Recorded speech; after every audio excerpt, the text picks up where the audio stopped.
হযরত ওমর রাজিয়াল্লাহু তাআলা আনহু ও একটি অসহায় বিধবা।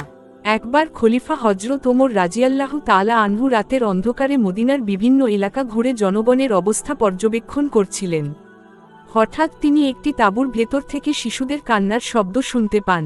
কাছে গিয়ে দেখেন, এক বিধবা নারী হাঁড়িতে পানি ও কিছু পাথর দিয়ে রান্নার ভান করছেন, যেন তার ক্ষুধার্ত সন্তানরা শান্ত হয়ে ঘুমিয়ে পড়ে। ওমর রাজিয়াল্লাহু তাআলা আনহু বিস্মিত হয়ে জিজ্ঞেস করলেন, তুমি রান্না করছো, কিন্তু খাবারের গন্ধ আসছে না কেন? বিধবা দুঃখভারাক্রান্ত কণ্ঠে বললেন, আমার কাছে কোনো খাবার নেই। আমি পাথর ফুটিয়ে সন্তানদের সান্ত্বনা দিচ্ছি, যাতে তারা ভাবুক খাবার রান্না হচ্ছে। এই কথা শুনে হযরত ওমর রাজিয়াল্লাহু তাআলা আনহু কেঁপে উঠলেন। সঙ্গে সঙ্গে তিনি বায়তুল মাল থেকে এক বস্তা আটা, ঘি, খেজুর এবং অন্যান্য প্রয়োজনীয় জিনিস নিজেই কাঁধে তুলে নিলেন। সহচর বললেন, আমি এটি বহন করে নিয়ে যেতে পারি?